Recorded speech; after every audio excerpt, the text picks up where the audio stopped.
The game of the day for me, as a Texas A&M fan, Texas A&M versus Notre Dame. Texas A&M travels to South Bend.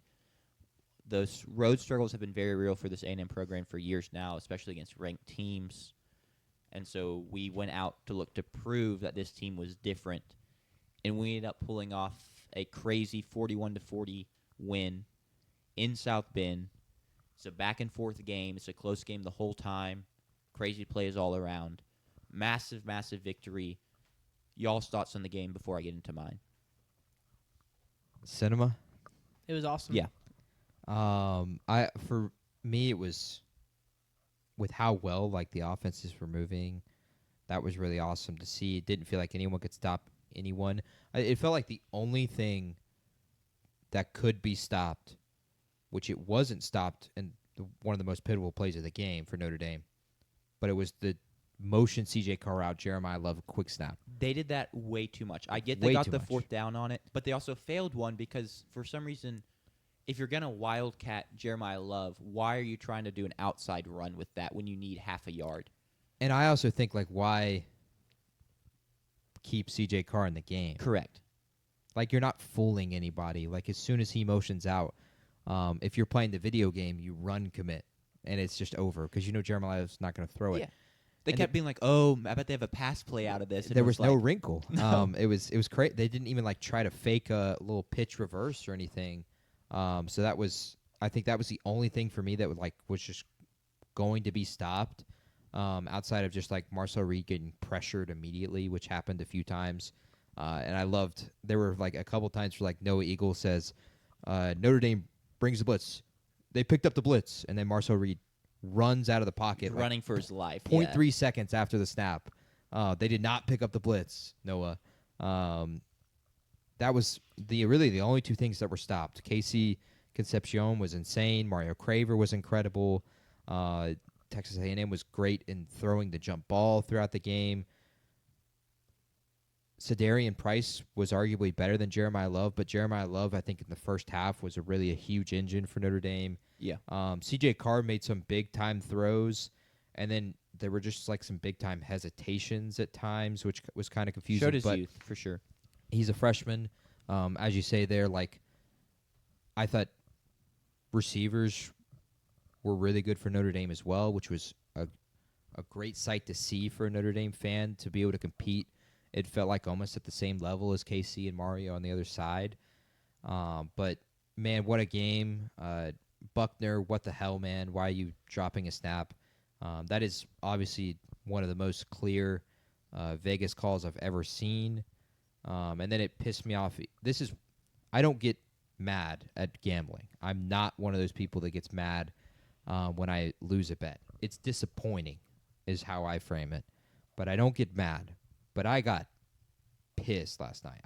I've really never felt that much anger over losing a bet because I took Notre Dame minus 6.5, and he muffs the extra point, and we're up 6.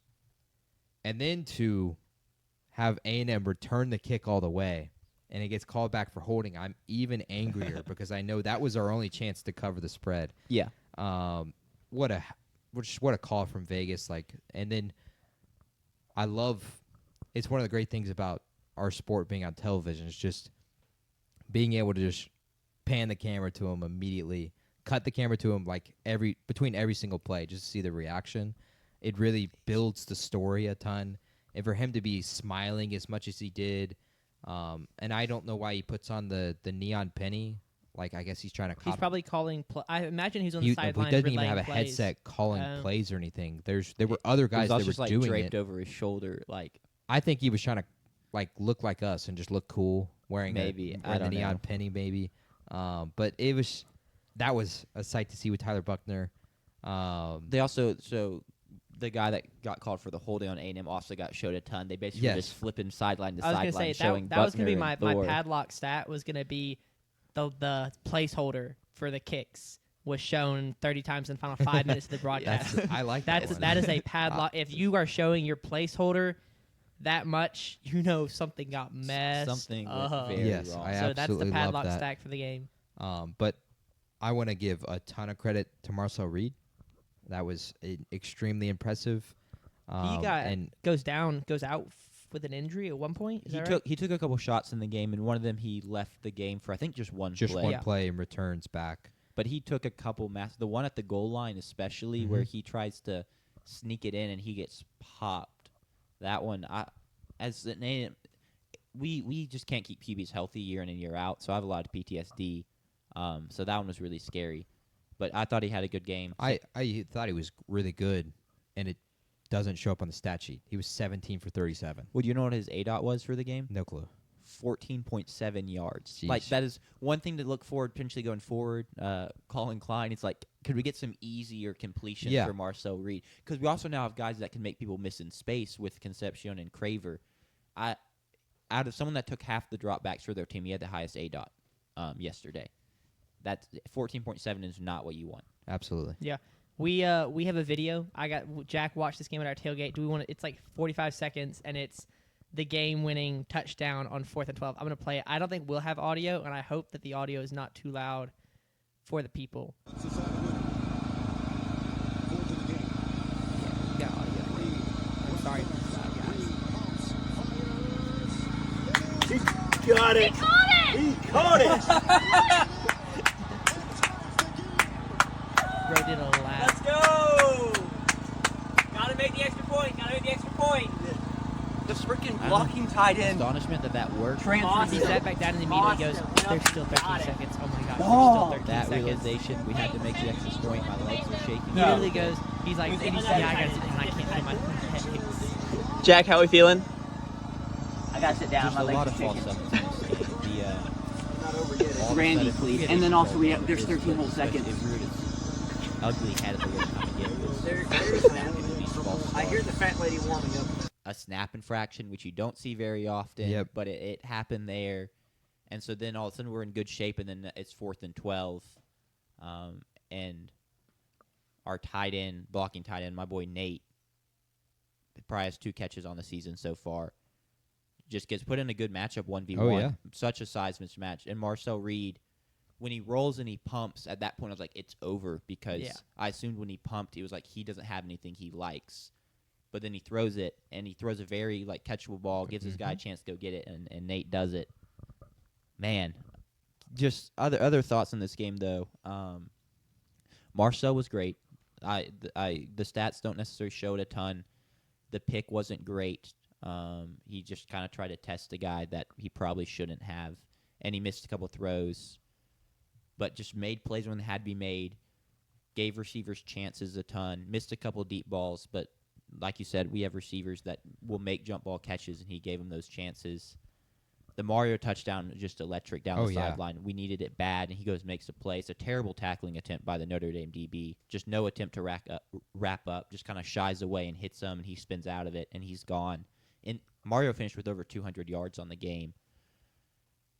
On just 7 catches. I mean, you have an 86-yard touchdown. That really is going to help that number. I was impressed with what I saw from Notre Dame offensively.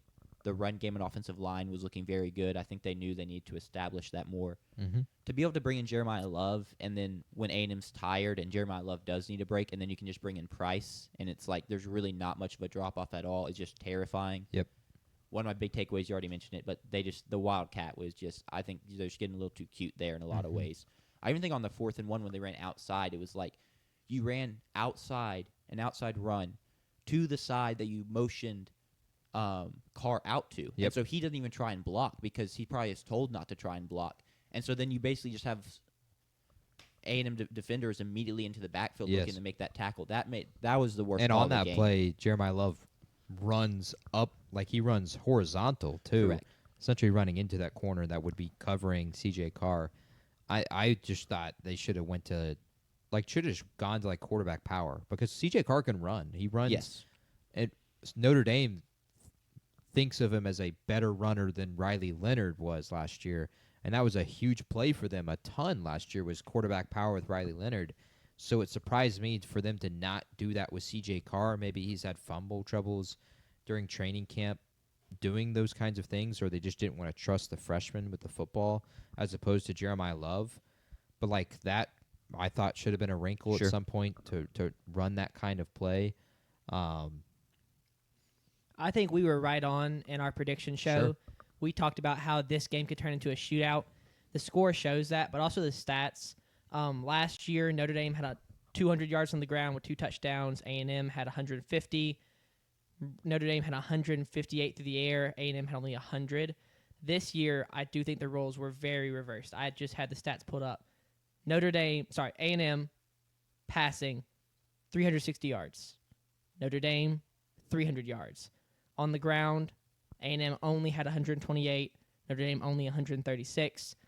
Those are not small numbers by any means, but compared to what we saw last year, which was very ground and pound, final score like 13-23, I think we were very right in that A&M's wide receiver play much improved from last year. The quarterback play, the development there, much improved. We saw, it wasn't lack of defense because I do think both those defenses could be good, but they both just ran into really talented offenses. So I think we were right on in our prediction there about high-powered offenses matching up. Yeah, I completely agree. I mean, Carr, we talked about the A&M passing attack. Carr, I thought, had a good game as a passer. Just found spots in our zones fairly He had a better consistently. passer rating than Reed did. Yeah, you don't really When you typically have get a 17 bad for passer 37, rating. yeah, it's it's gonna hard to hurt have the a passer bad- rating. Yeah. But he found spots. His pick wasn't great. He did, like you said, he had some freshman moments, but overall he was good. And I thought Notre Dame's wide receivers played fine. I did enjoy Jaden Greathouse, the guy that made the comment about the DBs being nothing he couldn't handle. Only had 2 catches. Yep. Yeah, they did not throw the ball down the field as much as they hinted at No, they were doing. It was a lot of intermediate stuff and whatnot. It was, a lot of intermediate, and a lot of it was kind of C.J. Carr escaping the pocket and finding someone. I thought defense still deserved credit because they made big plays that influenced the game. Yeah. Both of the picks were big. Notre Dame almost kind of got not that it was bad luck, it was just kind of poor execution because a lot of Marcel Reed's balls were not quite on target, and there were chances for picks behind, chances for picks off deflections, and then A&M forced 15 third downs against Notre Dame, and Notre Dame was just able to execute on those third downs, and even on fourth down, Notre Dame was 2 for 4. So those are just kind of moments where that's just where you kind of got unlucky because the offense gets 4 chances to go for it. Or to get 10 yards, that's going to be tough to do, especially with the way the offense were playing that night. So I don't think defense is not necessarily much of a question for either of these teams. I think they still got the kind of talent. I still loved the DBs for Notre Dame, and I still love the front 7 for A&M. Sure. So I thought the A&M DBs, especially in the second half, were really, really good. Deez Ricks gets his name mentioned multiple times, which is a good thing to get your name mentioned. Most of the time it's because you deflected a pass. Yeah. And I thought he was good in man coverage. He's good. Willie had a solid game. I want to give a shout out to Damian Sanford, who came in when Scooby Williams got hurt. Yeah. Do we know Scooby, was he carted off? Is that right? No, he was fine. Also, yes, prayers out for Bryce Anderson. I think he's going to be Absolutely. fine, but that was really scary close to halftime. Mhm. Just the concussion. He was is down. kind of the He was down report for now. 10 minutes. Yeah, 10 Yep. minutes. It was a really bad scene. So prayers up for him. But Damian Sanford played well filling in for Scooby Williams. I think he's our most talented linebacker. He's just younger. Yeah. And he made big plays. The defense came up huge as a whole in key moments. I agree. It's like with both these teams, you want to see more defensive consistency as the season goes on. But the flashes showed that the talent and the ability is there to have really good defenses. And that injury almost kind of helped A&M too, because Notre Dame kind of loses their momentum off a big play. Yeah. And then you have the C.J. Carr frustration clap. That was one of my favorite things to ever center happen. treats as a snap, and A&M honestly should have got points off of that, but they kind of poorly executed that. Both teams did too, I think, at the end of the half. Notre Dame, I think, personally, should have got points with 13 seconds left. I know I would have. I would have at they had least a tried. timeouts, but C.J. Carr holds on to the ball for too long and then throws it into quadruple coverage, so it just doesn't work out. And then I thought A&M kind of flustered the chance they had after the fumble off the poor snap. The snap was, you just don't see that. Just the absolute frustration clap the center snaps it. I thought we got a decent look, to be honest. Just the fact to be able to run a rushing play and he gets down, and you get a decent look at a field goal. You don't hit it, obviously, but Also, I want to give a shout out to our left guard, massive tackle on the game-winning touchdown. Yeah. That's on the crazy. defensive lineman. That's crazy. Just great form to wrap up and bring him down. Yeah. So that was huge. Put him on the D line. He could get in that backfield. I mean, wrapping up is an important part about tackling. Correct. We saw a lot of not wrapping up today in the NFL and then also yesterday in college football. So. But what a cap to 3 incredible games. All the best game of every time slot delivered in ways Yeah. you couldn't really ask more for. You had game-winning field goal. Yeah, Texas A&M is still on the table for sure. No, Mott's cracking me up because he said Notre Dame is barely top 25 after this loss. He has had them barely top 25 for 3 weeks. So I guess they're still barely top 25. Has he moved them yet? I don't know. I can't remember off the top of my head. I feel like they have We'll been. see where he puts them here. Yeah, I can't wait. But yeah, we got a game-winning field goal on the fire drill in the first time slot, a missed game-winning field goal in the second time slot, and so we got an overtime game, and then a game-winning touchdown with 13 seconds left in the nightcap. And A&M Did you address the fact that you got saved by the holding on the kickoff? No, I will. Yeah, so the kickoff return that doesn't score, I would have taken obviously, but as we're running it, I'm like, low key, I don't like it. This may be not what we need because 'Cause y'all I didn't couldn't trust stop us to stop Notre Dame at Well, that point. that's in the why I game. was angry as a Notre Dame Yeah, 6.5 exactly. point better because it was like, well, then Notre Dame's going to go down there and score Correct. probably. So but you would still they'd only have to go for- go for 2. Yeah, okay. They'd go for 2 to try to extend it to get to 7. So yeah, because 6 is pointless. at least get a chance at it. But If Yeah. y'all don't, I think that if you don't have that holding get called back, Notre Dame goes and scores. Yeah, I mean, never say never, but like I was fine with it getting called back personally, and Yeah. it's just a huge win for the A&M program. Like I said, it's a win. We just don't win this game in previous iterations of this team and under previous coaches, and huge win for you. huge win for was the me. only It was the pick. only pick I won. I That's saved correct. it all up for this one.